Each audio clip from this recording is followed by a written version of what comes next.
하나님 말씀은 누가복음 12장 8절부터 12절까지 봅니다.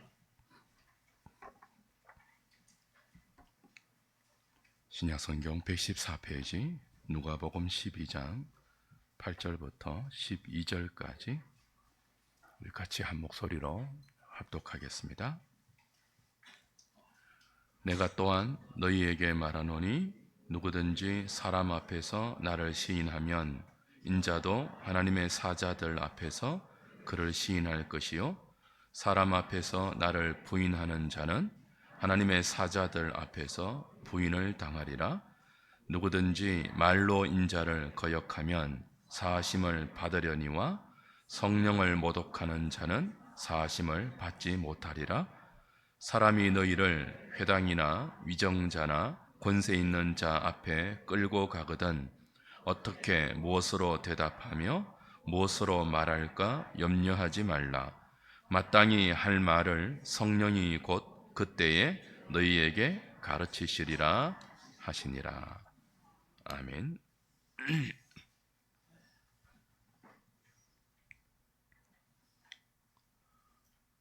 기독교 신앙의 핵심 중에 매사에 거룩하고 선하신 하나님을 의식하고 그 앞에서 살기를 애쓰는 여호와 경외의 사상이 있습니다. 우리 믿음의 선조들은 이런 삶의 태도를 코람데오 하나님의 존전 앞에서 라고 종교개혁의 정신으로 삼았습니다. 16세기 종교개혁자들은 당시 부패했던 중세교회의 타락 속에서 진정한 신앙의 본질을 되찾기 위해서 하나님의 존전 앞에서 여호와를 경외하는 이 코람데오의 정신을 부르짖었죠. 그러나 여호와 경외, 하나님 앞에서 하나님을 두려워하는 이 참된 신앙의 삶은 비단 종교 개혁자들의 외침만이 아니라 이미 주님께서 당신을 따르는 제자들에게 가르쳐 주신 제자도의 핵심이기도 했습니다. 지난주에 보았던 누가복음 2장 1절부터 7절의 내용을 기억하시죠? 주님이 제자들에게 뭐라고 말씀하셨습니까? 너희는 사람을 두려워하지 말고 하나님을 두려워하라 라고 바로 이 코람데오의 정신을 가르쳐 주셨습니다. 물론 이때 우리가 하나님을 두려워한다고 하는 이 두려움은 공포의 두려움이 아니라 경외의 두려움이죠. 경건한 두려움. 우리가 이렇게 하나님을 향한 경건한 두려움을 갖고 그분 앞에서 믿음으로 살려고 하면 세상이 어떤 반응을 보일까요? 꽃길을 깔아주면서 그런 삶을, 그런 믿음을 잘 경주할 수 있도록 우리를 응원하고 우리를 옹호해 줄까요?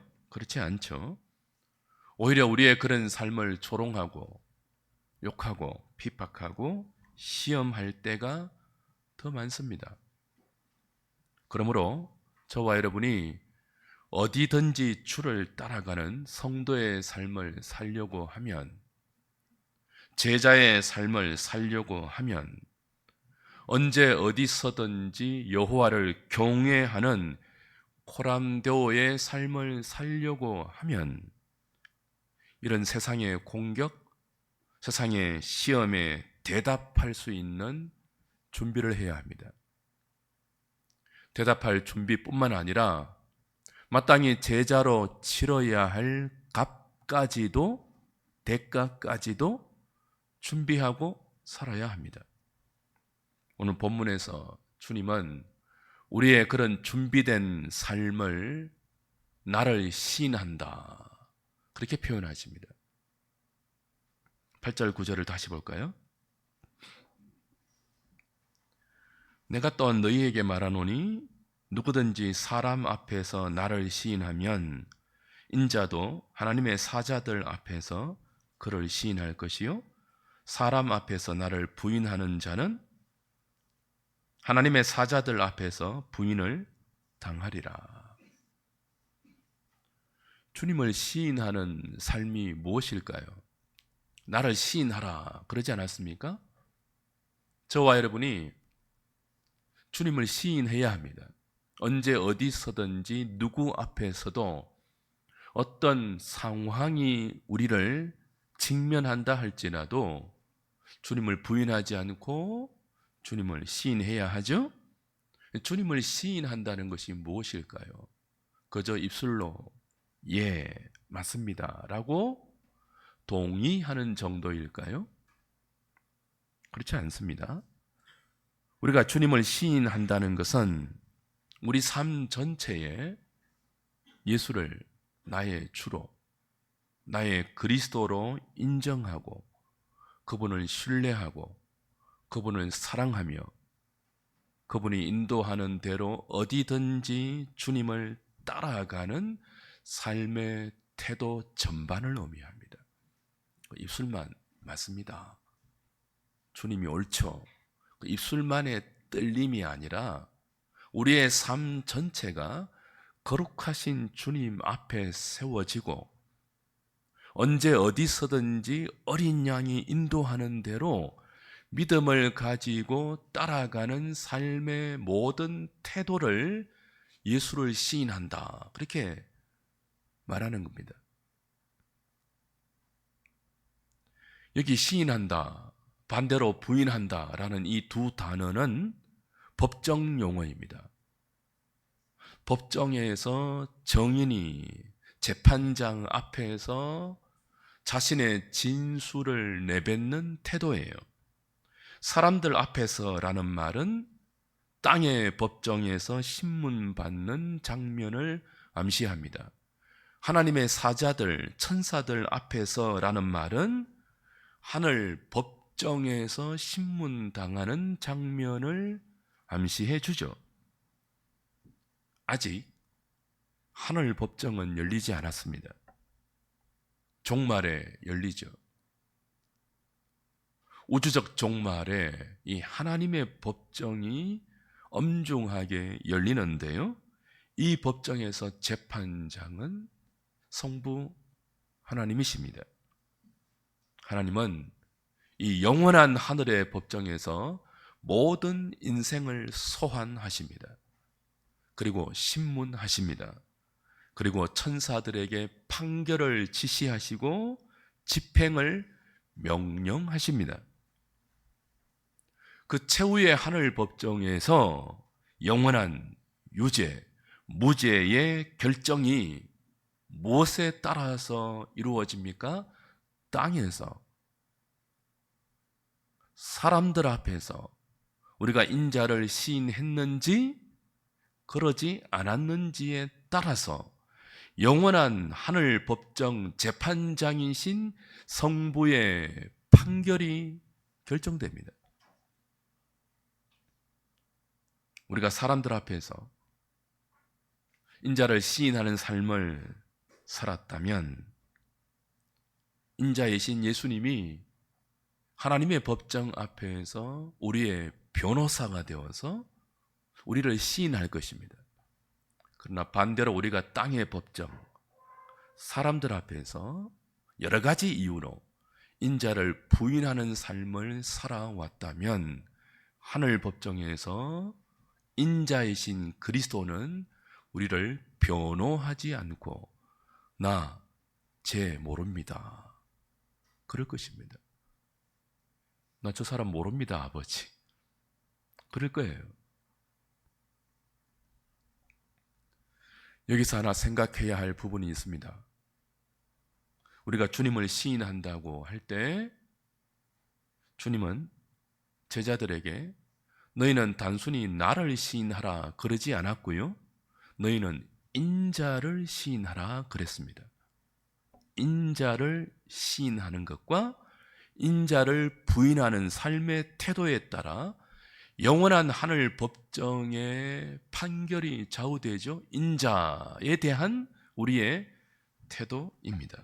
인자는 구약 성경 에스겔과 다니엘서에 집중적으로 나오는 단어이죠. 에스겔, 다니엘 선지자를 지칭하는 개념이기도 하지만 훨씬 더 많은 경우는 선지자 중에 선지자이신 하늘로부터 오신 사람의 아들로 오신 선지자 메시아 그리스도의 권능을 감추고 하나님의 아들이 사람의 아들로 오신 그분 인자라는 개념에 이런 그리스도의 비밀과 신비를 담아서 하나님은 성자 아들을 우리에게 계시해 주셨습니다. 인자 말 그대로는 사람의 아들, 곧 사람이죠. 우리 모두가 사람의 아들 아닙니까? 근데 왜 이 사람의 아들이라는 독특한 단어가 예수 그리스도를 지칭하는 특별한 단어가 될까요? 그분이 그냥 사람의 아들이 아니라 하나님의 아들이 사람의 아들 되어 오신 그리스도이기 때문입니다. 그리스도는 우리의 죄를 사하시기 위해서 이 땅에 내려오신 하나님의 아들입니다. 어떻게 내려왔습니까? 죄인된 우리와 똑같은 모습으로 사람의 아들의 모습으로 오셨습니다. 사람의 아들로 하나님의 아들이 오셔서 우리의 죄를 짊어지고 십자가에서 대속의 죽임을 당하실 것입니다. 그리고 그 죽음을 부활로 이기시고 다시 살아나셔서 우리의 의가 되어 주실 것입니다. 인자는 예수님을 지칭하는 독특한 개념입니다. 그래서 주님은 자주 자신을 인자라고 지칭하셨습니다. 특별히 십자가의 죽음을 암시할 때, 부활을 예고하고 다시 오실 재림을 약속할 때 인자가 라고 당신을 지칭하셨습니다. 예수 그리스도를 지칭할 때 인자라는 단어를 썼는데 특별히 어떤 경우에요? 그분의 십자가와 부활과 다시 오실 재림의 약속을 주실 때 인자라고 하셨던 거죠. 그리스도 구원자, 우리의 죄를 용서하시고 우리를 새롭게 피조하실 당신의 모든 구원 사역을 자신이 하나님의 뜻에 순종하여 이루실 것을 암시하실 때 나는 인자다라고 표현하신 거예요. 그러니까 인자라는 이 말에는 하나님의 아들이 마땅히 하나님으로서 받아야 할 영광과 존귀와 찬송과 권세와 지위와 힘을 감추고 우리를 위해 고난받는 그리스도, 이 고난받는 구주의 비밀과 신비가 오롯이 담겨 있는 개념이 인자라는 단어에 있습니다. 인자는 최후의 하늘 법정에서 재판장이신 성부 하나님과 함께 모든 재판을 관장하시는 성자 하나님이십니다. 그런데 이분이 하늘 법정이 아니라 땅의 법정, 곧 빌라도의 법정과 유대의 종교 법정에서는 죄인의 신분으로 몰립니다. 그리고 죄인으로 판결당해서 십자가형을 언도받습니다. 하늘 법정을 관장하는 성자 하나님이 이 땅의 법정 사람들 앞에서는 사형을 언도받는다고요.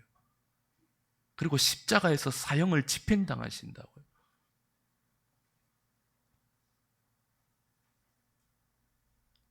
지금 예수님은 그 인자의 길을 가고 계십니다. 마음에 굳은 결심을 하시고 인자의 길을 가기 위해서 예루살렘으로 올라가고 있습니다. 그 예루살렘 여정에서 사람들에게 자비를 베풀고 있습니다. 제자들에게 집중적으로 제자의 도를 가르치고 있습니다. 하나님 나라의 복음을 선포하고 있습니다. 그런데 그 노중에 서기관과 바리새인들로부터 귀신의 왕 바알세불이 집혔다고 조롱을 당합니다. 모욕을 당하십니다. 또 다른 표적을 보이면 인정해 줄게라는 비아냥까지 받습니다. 수많은 무리들에게는 그 무리들의 유불리에 따라서 믿음이 유보되는 불신의 반응도 당하십니다. 율법교사들, 서기관, 장로들, 대제사장들, 바리새인들은 호시탐탐 자신을 인자라고 부르면서 화이슬진저 엄중한 경고를 자신들에게 쏟아붓는 예수님을 잡을 기회를 호시탐탐 엿보고 있습니다. 그런 상황입니다. 지금 그런 상황이에요. 그런 상황인데 주님이 제자들에게 말씀하시는 거예요. 너희는 인자의 길을 가는 나를 뭐 하라고요? 시인하라.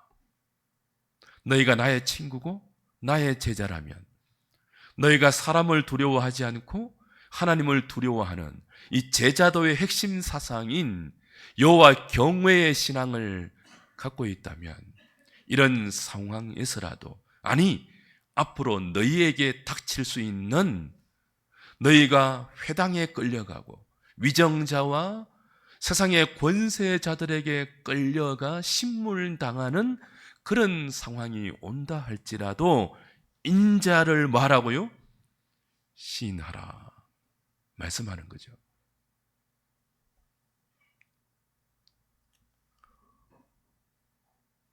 왜 제자들이 이렇게 살아야 합니까?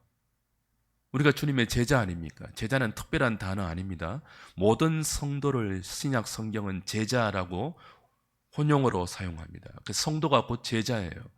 성도 중에 믿음이 특출한 어떤 계층을 따로 제자라고 지칭하지 않고요, 모든 성도는 다 뭐예요? 제자로 불림을 받습니다. 성도는 곧 제자입니다. 그러니까 우리가 예수의 제자들이죠. 왜 우리가 어디서든 어떤 사람 앞에서든 어떤 환경에서든 인자이신 주님을 시인해야 합니까?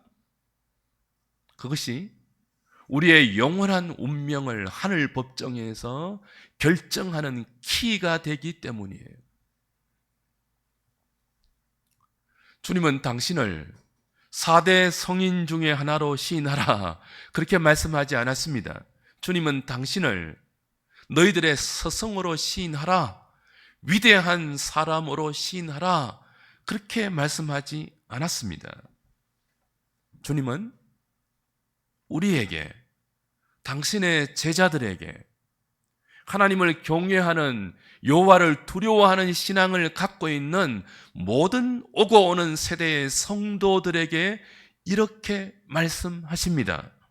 너희는 십자가에 달려 너희를 위해 고난 보고 죽임 당하실 나를, 그 인자를 나의 하나님으로, 나의 구주로, 나의 그리스도로, 나의 신랑으로 고백하고 인정하고 따라가면서 살라 그렇게 말씀하십니다. 우리가 그렇게 살면요, 주님처럼 사람들 앞에서, 세상 법정을 암시하는 법정 개념이죠. 사람들 앞에서 세상이 줄 수 있는 가장 두려운 순간, 이 법정 앞에서 주님처럼 십자가형을 언도받을지 몰라요. 그렇죠? 베드로를 떠올려 보십시오. 주님이 겟세마네 동산에서 대적들에게 금과 몽치로 끌려가실 때, 대제사장의 관정에 끌려가서 신문 당하실 때, 숯불이 피워진 이 대제사장의 뜰 앞에서 베드로는 3번이나 말로 나는 주님을 모른다고 거역했습니다. 예수를 부인했습니다. 인자이신 주님을 부인했다고요. 그에게는 진심이 있었습니다. 주를 향한 진심이 있었어요. 다른 사람은 다 주님을 버린다 할지라도 나만큼은 절대로 주님을 배신하지 않겠습니다. 죽음의 자리까지라도 나는 주님을 따르겠습니다 라는 진심이 있었습니다. 그러나 그는 자신의 그런 진심과 달리 주님이 잡혀섰던 그날 밤 새벽에 두려움에 빠져서 자신도 주님처럼 잡힐지 모른다는 그 절체절명의 위기 앞에서 자신도 모르는 사이에 말로 인자를 거역했습니다. 3번이나 저주까지 하면서, 맹세까지 하면서 입술로 주를 부정했습니다.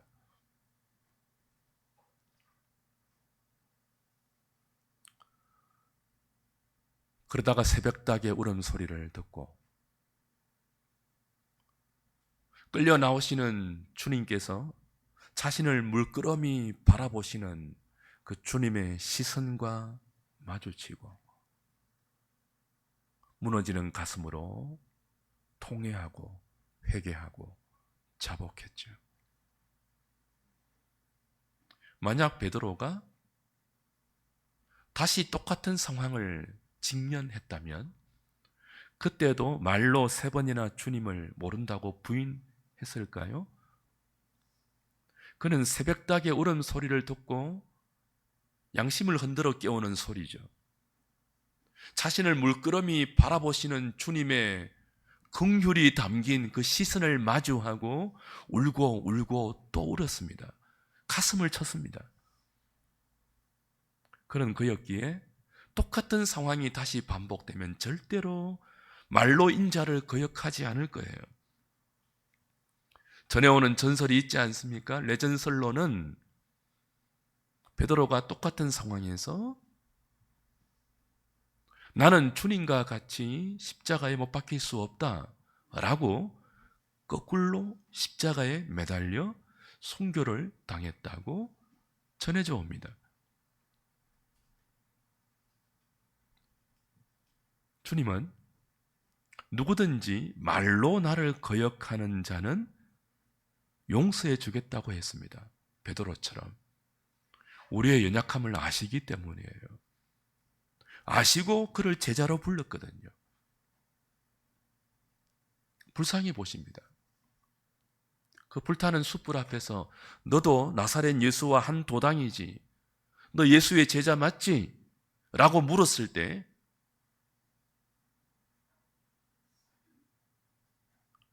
그냥 깊은 생각도 없이 자신이 살기 위해서 나 모른다. 너 사람 잘못 봤다. 나 예수의 제자 아니다. 나사렛 예수? 나 그런 인간 몰라. 그렇게 발뺌했던 그 베드로를 주님은 아십니다. 인생의 한계입니다. 우리의 연약함의 실존이죠. 그런 우리를 주님은 불쌍히 보십니다. 그래서 말로 인자를 거역할 때 동정하시고 용서하십니다. 그러나 성령을 모독하는 것은 차원이 다릅니다. 유다의 경우죠. 가룟 유다. 그가 대변하는 모든 불신자들의 모습이죠. 상태이죠. 성령을 모독하는 것은 인생의 연약함으로 그 한계 상황 앞에서 자신도 어쩔 수 없이 자기가 살기 위해서 연약함에 넘어져 주님을 말로 거역하는 정도가 아니라 아예 마음을 굳게 먹고 마음에 굳은 결심을 하고 예수를 부정하는 거예요. 깡그리채 부정하는 거예요. 그를 송두리채 거부하는 거죠. 받아들이지 않고 반대하는 것입니다. 무엇에도 불구하고요, 계속되는 은혜의 경험이 있음에도 불구하고. 유다가 그랬잖아요. 3년이나 주님을 따라다니면서 모든 은혜를 경험했잖아요. 히브리서 6장과 10장은 이런 경우를 성령을 회방하는 것이다. 말로 인자를 거역하는 연약함 정도가 아니라 성령을 모독하는 완고함이니까 다시는 돌이킬 수 없다라고 책망했죠. 그 성령을 모독하는 것과 연약해서 인자를 말로 거역하는 것은 차원이 다른 문제입니다.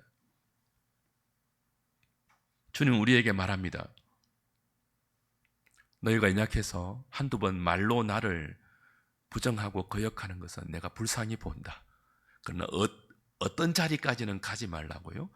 나와 함께했던 모든 순간, 나와 내가 너희에게 베풀었던 일반 은총과 모든 그 은혜를 깡그리채 부정하면서 나를 밀어내고 나 없이도 너 혼자 충분히 네 인생을 책임질 수 있다고 네 인생의 주권자의 자리를 너를 세워서 고집하는 그 미련한 성령을 모독하는 자리까지는 가지 말라고 우리에게 당부하십니다. 사랑하는 여러분, 성령이 우리에게 하시는 일이 무엇입니까? 여러 번 반복해서 말씀드렸지만 다시 확인할 필요가 있습니다.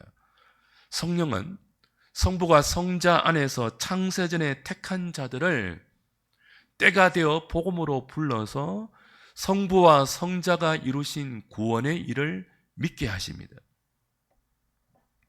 성령은 우리로 하여금 주의 이름을 부르게 하십니다. 성령은 우리로 하여금 인자이신 그리스도를 시인하는 믿음의 삶을 살게 하십니다. 요엘서 2장 28절부터 봅시다. 요엘서 2장 호세아 요엘 1273페이지입니다.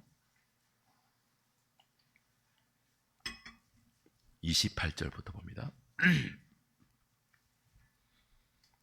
그 후에 내가 내 영을, 성령이죠, 만민에게 부어주리니 너희 자녀들이 장래일을 말할 것이며 너희 늙은이는 꿈을 꾸며 너희 젊은이는 이상을 볼 것이며 그때 내가 또 내 영을 남종과 여종에게 부어줄 것이며 내가 이적을 하늘과 땅에 베풀리니 곧 피와 불과 연기 기둥이라.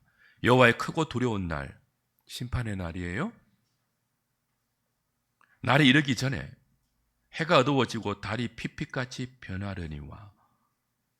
종말의 일반적인 징조 중에 하나죠.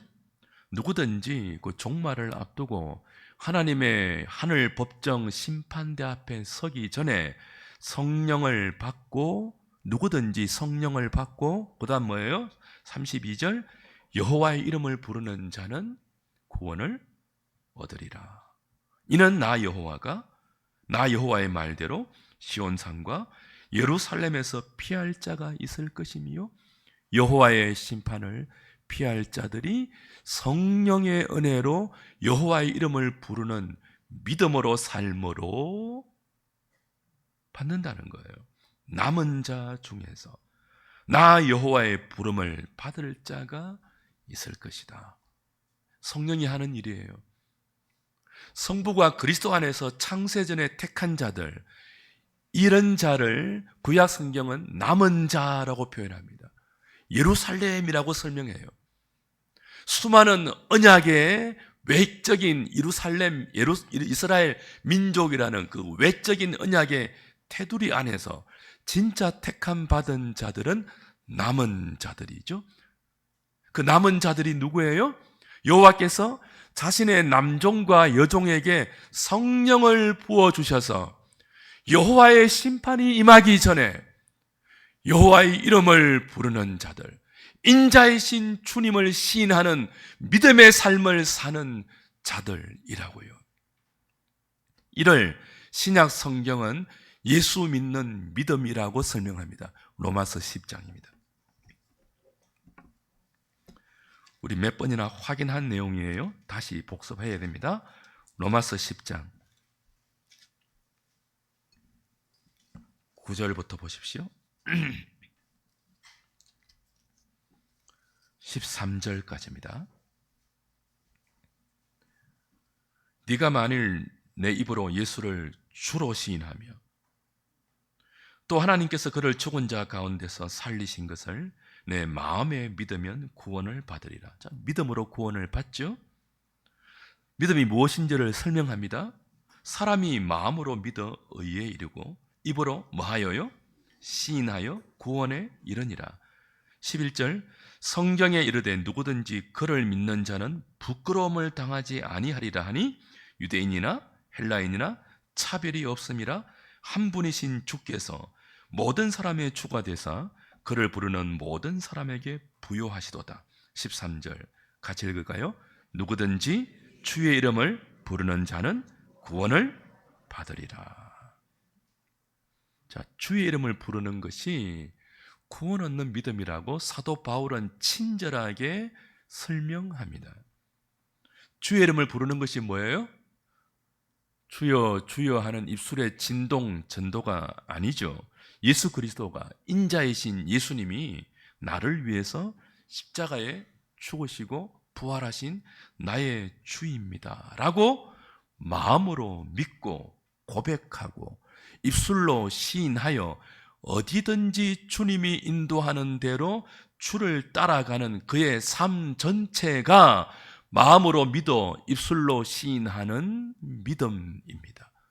이것을 웨스트민스터 신앙 고백서는 구원 얻는 믿음 그렇게 표현했죠. 주의 이름을 부르는, 여호와의 이름을 부르는, 다른 말로는요 인자를 시인하는 믿음, 여호와 경외의 믿음입니다. 성령이 이 믿음을 택한 자에게 주시죠. 이 성령을 받으면 자녀들이 장래일을 말합니다. 늙은이가 하늘나라의 꿈을 꿉니다. 젊은이가 하나님 나라의 비전을 봅니다.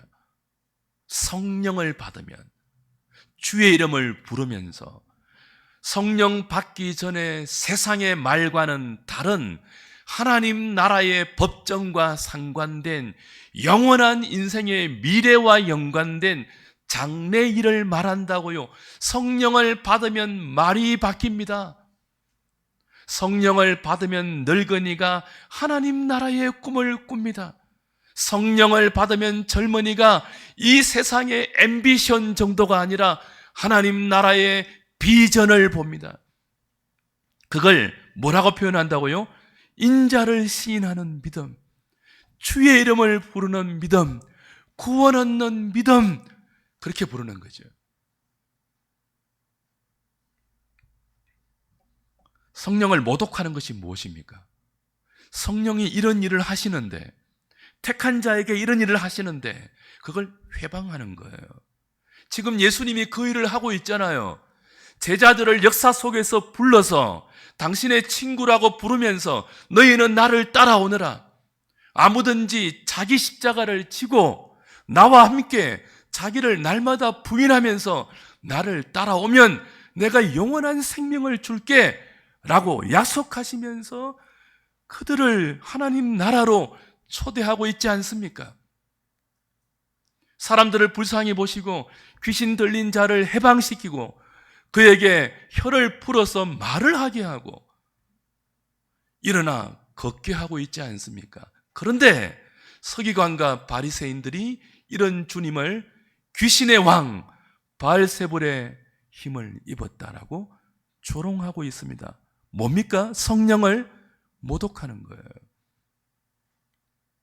하늘로부터 오는 또 다른 표적을 보이면 인정해 줄게 라고 비아냥거립니다. 예수님 이들에게 뭐라고 합니까? 요나의 표적 외에는 내가 이 음란하고 완악한 세대에게 보일 또 다른 표적이 없다. 물과 성령으로 거듭나지 않으면 너희들에게 화가 임할 것이다. 하늘 법정에서 내가 결코 너희들을 변호하지 않을 것이다. 경고하시죠. 왜 우리가 어디서든지 누구 앞에서든지 인자를 시인해야 합니까? 하늘 법정이 있기 때문이에요. 그 영원한 운명이 결정될 그날이 있기 때문이에요. 주 안에 사랑하는 여러분, 하늘에 심판대가 있음을 믿으십니까? 모든 인생이 그 영원한 재판장이신 하나님 앞에 엄중히 서야 할 때가 있음을 알고 계십니까? 그걸 믿고 그걸 알고 계신다면 이 땅에서 사람들 앞에서 어떻게 살라고 하십니까? 너희는 사람을 두려워하지 말고, 너희 몸은 죽일 수 있을지 모르는 사람을 두려워하지 말고, 너희 몸과 영혼을 함께 멸할 수 있는 하나님을 두려워하되 너희는 인자인 나를 시인하라. 너희가 내 친구고 너희가 내 제자라면 나를 경외하라. 그러면 내가 아버지의 법정에서 너희들의 변호사가 되어줄게. 설령 너희가 이 땅 살면서 회당에 끌려가고 위정자나 권세자들 앞에 끌려가서 신문당할 때도 염려하지 말라. 성령이 너희들에게 할 말을 가르쳐 주실 것이다. 이 말은 우리가 당할 수 있는 모든 어려운 처지나 곤란한 상황을 면피해 주겠다는 약속이 아니죠. 그 곤란한 상황 중에도 인자이신 그리스도를 시인할 수 있도록 성령이 도와줄 테니 미리 염려하지 말고 여호와를 경외하라. 그런 뜻입니다. 주 안에 사랑하는 여러분, 지금 우리는 사람들 앞에서 살아갈 때가 더 많다고 여겨질 것입니다. 그래서 우리는 사람을 의식합니다. 의식하지 않을 수가 없죠. 그러나 사람을 두려워하지 말라고 하십니다. 그 사람 앞에서 인자이신 주님을 부끄러워하지 말라고 하십니다. 저와 여러분이 살아가는 이 시대가 어떤 시대입니까? 교회가 부끄러움을 당하고 있는 시대이죠. 교회 다닌다고 하면 민망해지는 시대이죠. 괜히 경멸의 눈초리를 느낄 만한 그런 교회의 위상이 떨어진 시대입니다. 그래서 우리가 어떻게 할 수 있습니까? 사람들 앞에서 인자를 거역할 수가 있습니다. 한두 번은 주님도 이해하실 거예요. 우리가 정말 하나님을 경외하는 주님의 제자라면, 우리가 정말 하나님의 심판대가 있음을 믿는, 하늘 법정이 내 앞에서도 열린다는 사실을 알고 있는 사람이라면, 그것이 한두 번 연약함으로 넘어지는 정도가 아니라 반복되는 성령 모독의 자리까지 가지 않도록 저와 여러분을 고추 세워야 합니다. 다시 마음을 일으켜서 사람들 앞에 담대해 주십시오. 조금 욕을 보면 욕을 보십시오. 손가락질 좀 당하면 어떻습니까? 사람인데. 기껏 해봤자 사람은 우리 목숨을 빼앗을 뿐입니다.